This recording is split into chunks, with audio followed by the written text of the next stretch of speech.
Maintenant, une foule confuse bruit près de la mer flagellée par le vent du nord. Dans une frêle nef, sans rame ni voilure, le père a fait étendre la jeune fille surnaturelle, enveloppée dans un linceul de lin grossier. Elle regarde obstinément le ciel d'orage. Ma fille, vos péchés, commis dans ma maison, ont fait s'enfuir les tourterelles du blason. Endormis dans la nuit tombale, clos en elle, les morts ont tressailli de votre ardeur charnelle.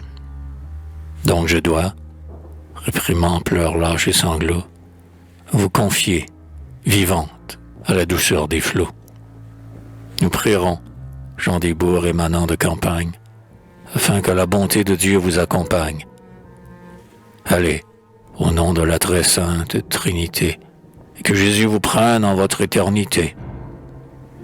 Mais la barque n'est pas engloutie par les gueules fauves de l'abîme.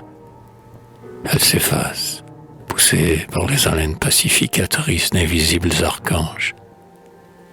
Les gerbes fauchées des houles vertes dorment sous un soleil d'accalmie, et la jeune fille, affranchie par l'extase, contemple des visions vagues et des formes.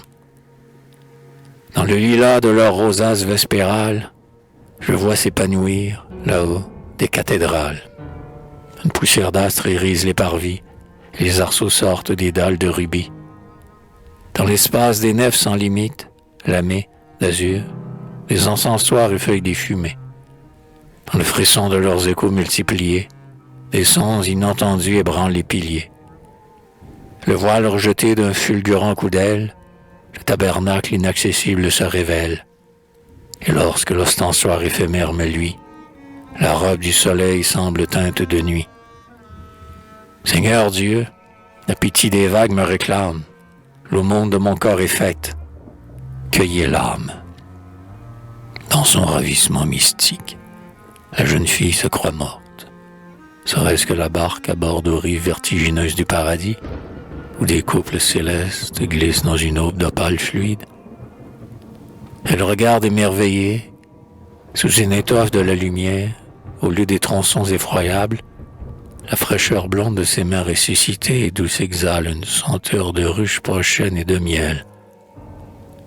Les enfants, vêtus de tuniques multicolores et légères, lui font un triomphal cortège et, prise dans des raies de charme surhumain, elle marche au milieu des hymnes étranges.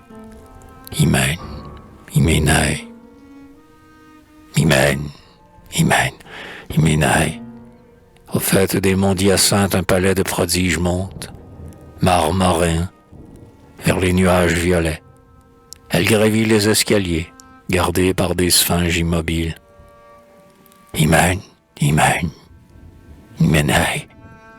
Au seuil glorieux des demeures, souriant idéalement dans l'ombre dénouée de sa chevelure, le poète roi vient vers elle, sous son manteau de pourpre lyrique. Et les enfants ont disparu. Dans une salle de féerie, portée par des cariatides, sur l'or roux, des lions tués, la jeune fille s'abandonne à la volupté des caresses. Imen, oh Imen.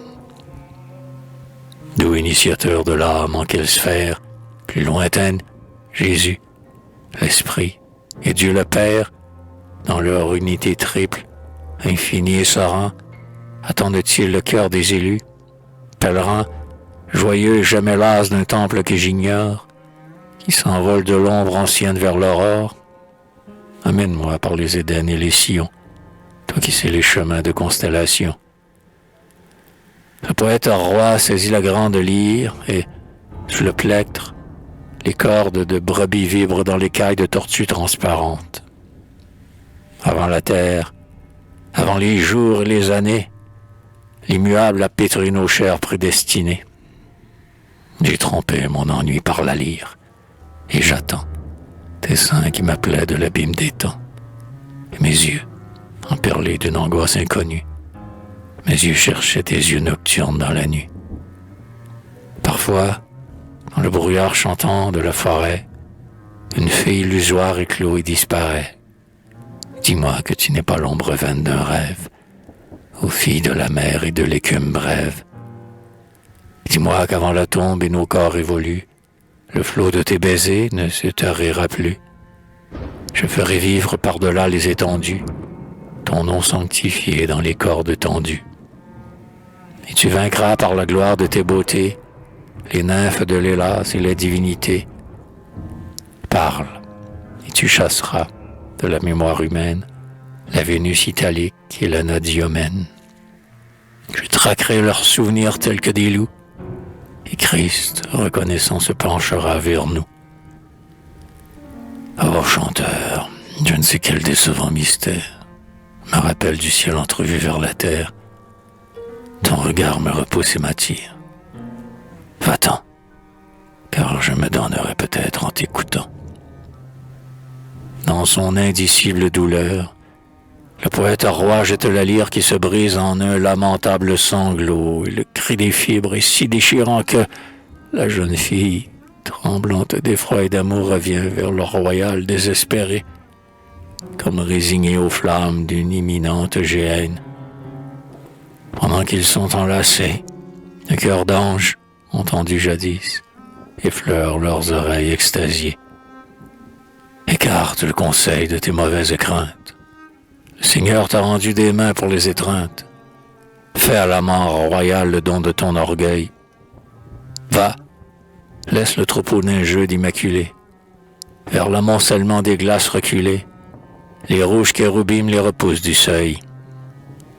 Aimez-vous, le blé mûr épars des madeleines, épars sur les pieds nus avec les urnes pleines, brûle seul dans la sainte auréole de feu. Dans le brasier de Christ, avivé de colère, vous fondriez au froid de fleurs des soirs polaires, qui ne parfumaient pas les hommes avant Dieu. Lorsque le Rédempteur eut brisé les statues, d'autrefois, parmi les colonnes abattues, il laissa reverdir, seul d'entre les maudits, Eros. Il lui donna pour royaume la terre, immortelle. La soif des lèvres vous altère, et l'enfer des baisers vaut notre paradis.